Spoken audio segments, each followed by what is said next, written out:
The Batman vs. the Joker is considered to be the greatest superhero versus supervillain duo we have ever seen in the history of time. And in various forms of media, Batman and Joker are always going head to head and toe to toe against one another. And the Batman Arkham franchise is no exception to this rule.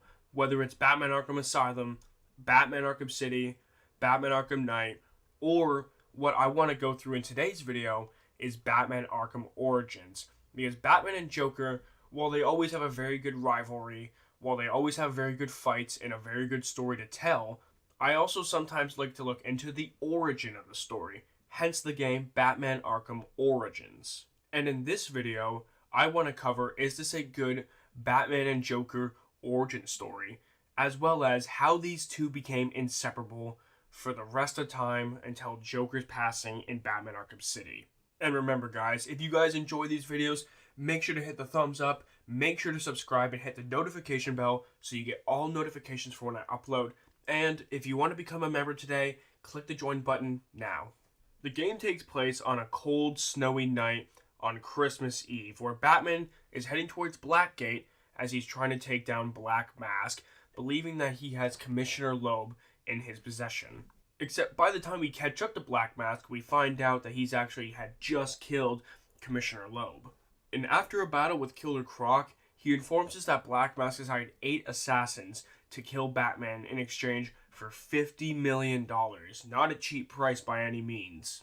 Once we're done with Killer Croc, we make our way to deal with the Penguin, because we know that Penguin keeps tabs on everything that goes on in Gotham. And if anybody's going to have information on Black Mask, it's going to be Penguin. Once we confront the Penguin, he actually informs us of a Lacey Towers murder, where he finds out that Black Mask has actually been murdered. Now, if this were to be true, that would mean that that's not Black Mask we saw at Blackgate earlier. So something is not adding up. So Batman goes to investigate the crime scene. Upon arriving to the crime scene, we do find someone that looks like Black Mask laying on the floor. However, we cannot come to an official analysis as to whether or not it is him, because of the fact that his fingerprints were burned off in the fire. However, what we can tell you is that his girlfriend was left hanging from the shingles above. And as we're investigating the crime scene, we find her phone sitting on the floor, where she's texting Roman about somebody named the Joker. Now, us as the player understand who the Joker is and what we're going to have to deal with here. However, Batman has never heard of the Joker before, seeing as this is Joker's first appearance in Gotham. He had just made it now, maybe within the last few days. However, Batman is yet to know who the Joker is. And upon accessing the National Criminal Database in the GCPD, we are able to determine how the crime scene went down. And it basically went down like this. Roman Sionis is still alive. He was not killed. That guy that was laying on the floor was essentially a double or a decoy so that Roman could get the jump on the Joker and get into a fight with him. However, Roman Sionis did lose the fight and was kidnapped by the Joker and taken to the Gotham Merchant's Bank, presumably to take his money. And once we make it to the Gotham Merchant's Bank, we are able to finally confront Black Mask, or so we think, that there was a man standing there posing as Black Mask. However, Roman Sionis enters the room without his Black Mask on, meaning that there is a man standing here in front of us who is pretending to be Black Mask. And once the mask is unveiled, it turns out it's the Joker. Joker's been behind everything this entire time when it comes to hiring the assassins and putting the $50 million bounty on Batman's head. And I just want to go off topic for a second and just say how good of a job Troy Baker did as Joker. I'm not going to say it's as good as Mark Hamill's. However, it's unique. It's something original. I absolutely loved it. I thought he did a fantastic job. And it's at this point Batman very much understands that Batman is dealing with somebody who's not just a typical thug or criminal. Joker is crazy. He's not somebody who's afraid to go through pain. He's absolutely willing to do whatever it takes to set the world on fire. He just wants the chaos. However, I also don't think that Joker's obsession for Batman has started quite yet for a couple different reasons. Obviously, he's just met Batman for the first time, so he's not going to have some sort of obsession with him necessarily. However, I would also say that Joker wanting him dead by placing a $50 million bounty on his head would actually mean he really wanted Batman dead so that he was free to do whatever he pleases, because he does not feel threatened by the cops whatsoever. especially considering how corrupt they are. So I think he wanted Batman dead to cause as much pain as possible without having any sort of pushback. However, by the end of this encounter, Joker does shoot Batman twice and is able to escape while detonating a bomb. And when we come to, the Joker is shocked to find out that the Batman is able to survive the explosion, not yet understanding just how powerful and how good Batman truly is. And when Joker threatens his thugs with their lives, saying, "You better kill the Bat or I'll kill you," showing just how desperate Joker is starting to become with killing the Batman, understanding that now he is a larger threat than expected. However, once we get done at the Gotham Merchants Bank, we head over to Roman Sionis' steel mill, where we do encounter one of the 8 assassins who are after Batman's head for said $50 million, which is also Copperhead. And once we are able to defeat her, she accidentally reveals that there is a way to figure out where the Joker is. You see, she reveals that the Joker has called a meeting between all the assassins and Joker, where these assassins do still believe that it is Roman Sionis. However, Copperhead is aware that it is the Joker, but she doesn't care. She wants the money regardless. However, the fact that she reveals that all these assassins are going to be in this specific room, there is a way to track one of the specific assassins' location, which is through electrocutioner's electric waves or something like that. I'm not too sure on how that works exactly.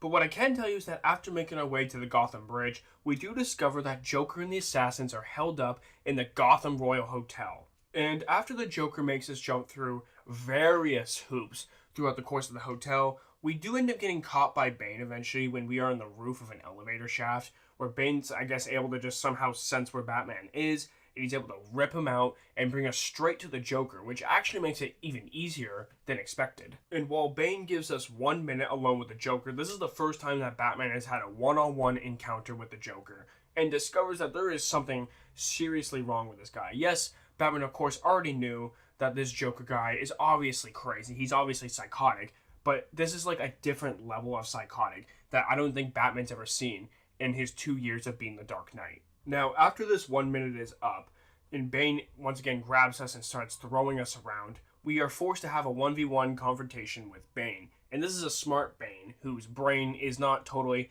completely gone just yet. However, after the whole Bane fight is when the moment that Joker finally is able to become obsessed with the Batman. This is the part that this video has been leading up to. You see, as Bane is leaving the Gotham Royal Hotel in a helicopter, he actually shoots a missile. He tries to hit Joker, but he misses and it hits the back wall, which blows Joker off the roof entirely and is starting to fall down to his death when Batman dives down to save him, because Batman is going to save anybody and everybody, regardless of what they've done. Now, of course, while Batman and Joker are falling together, Joker still has tricks up his sleeve. This man has no fear. He does not care whatsoever. However, they do land on the ground, where eventually Joker is arrested and sent to Blackgate, and of course, Batman ends up making an escape, because the cops are also trying to kill him for the $50 million bounty. And after this fall happens and Joker is taken away to Blackgate, you see a couple different sides of the coin happening here. First of all, you see Joker in an interview with Harleen Quinzel, which is where they meet for the first time, and Joker kind of reveals that having Batman save his life and having everything that's happened, it's kind of like he's free falling and he didn't pack a chute. And he also describes the feeling of this was leading all towards this one moment. Whereas Batman almost feels a bit traumatized. You know, he's seen deaths in his time. He's seen crazy people in his time, but nobody like the Joker. And it's not like Batman's becoming obsessed with the Joker the way the Joker is becoming obsessed with Batman. However, Batman's kind of feeling the effects of this entire situation, but he's also kind of drawn to the chaos. He's kind of drawn to the chaos that Joker brings into his life. I think it helps him, you know, feeling complete, being able to beat someone to a pulp like the Joker and having someone to fight and chase all the time. And what you see throughout the rest of this game, as well as Batman Arkham Asylum and Batman Arkham City, is Joker kind of playing cat and mouse with Batman a little bit. He's trying to get under his skin. He's trying to get him all annoyed. He's trying to get him all riled up because he wants Batman to hurt him. He likes the pain that Batman brings to him. It's almost like an abusive relationship in a way. And Batman likes dealing out that damage, almost like he is an abusive individual towards his partners. And I'm not saying he actually is. It's just a comparison. And in a way, if you kind of think about it, it's almost like Joker has like a romanticism towards Batman. It's almost like he's got romantic feelings in a way, and not in a sexual way. There's not a sexual tension between these two, but it's a true romantic feeling you get when Joker looks at Batman. He loves Batman. He loves everything about Batman.